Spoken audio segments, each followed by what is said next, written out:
দিনের পর দিন বিদ্যালয়ে অনুপস্থিত থাকছেন পাবনার প্রত্যন্ত চরাঞ্চলের দুটি সরকারি প্রাথমিক বিদ্যালয়ের শিক্ষকরা। দায়সারাভাবে প্রক্সি শিক্ষক দিয়ে পরিচালনা করা হচ্ছে শিক্ষা কার্যক্রম।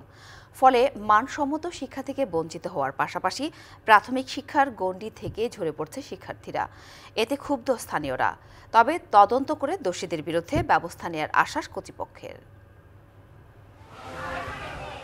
১৯৫৮ সালে পাবনা সদরের ভাড়ারার প্রত্যন্ত চর এলাকায় প্রতিষ্ঠিত হয় ২৯ নং চরমাছপাড়া সরকারি প্রাথমিক বিদ্যালয় ও ১৯৬৫ সালে প্রতিষ্ঠিত হয় ৩১ নং গঙ্গাধরদিয়া সরকারি প্রাথমিক বিদ্যালয়।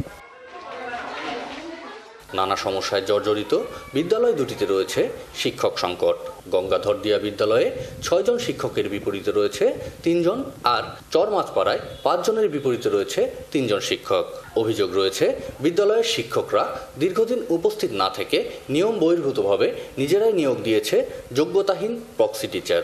এতে ব্যাহত হচ্ছে শিক্ষার্থীদের শিক্ষাজীবন। স্কুলে কোনো টিচার আসে না, ওই পরীক্ষা নিয়ে দেয়।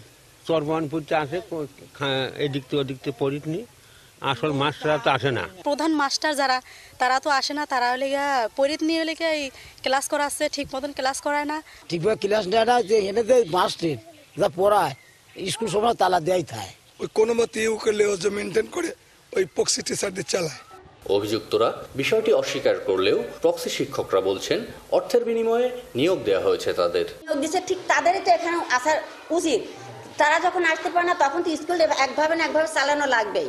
আমি রেজাউল স্যারের ক্লাসে ৩ জন প্যারা টিচার আর ওই সরকারি টিচার আছে 3 জন।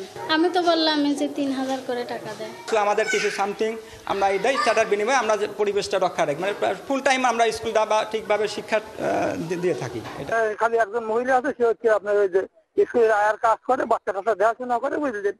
শিক্ষকের আর কোনো সুযোগ নাই, বুঝেছেন। যেটা প্রক্সি টিচারের ব্যাপারটা, এইটা তো আমি আপনার কাছে শুনলাম। ওখানকার ওই স্থানীয় কিছু ইয়াং ছেলেপেলে আছে, ওনারা ইউনো স্যারের কাছেও গিয়েছিলেন এর আগে। ইউনো স্যার আমাকে ফোন দিয়েছিলেন। আসলে এখানে কিছু রাজনৈতিক ব্যাপার-স্যাপার। এদিকে ঘটনা তদন্ত করে দোষীদের বিরুদ্ধে ব্যবস্থা নেওয়ার আশ্বাস দিলেন শিক্ষা অফিসার। তারা স্কুলে একদম যাবেন না, সেখানে তাদের পরিবর্তে অন্য লোক দিয়ে কাজ করবেন, এটা কখনোই সম্ভব না। এটা কিভাবে সম্ভব হচ্ছে আমি বিষয়টি দেখব, এবং আমি এও আপনাদেরকে বলছি যে তাদের এরমের করলে তাদের নিজেদের বেতনও পাবে না। Partha Hasan, DBC news, Pabna.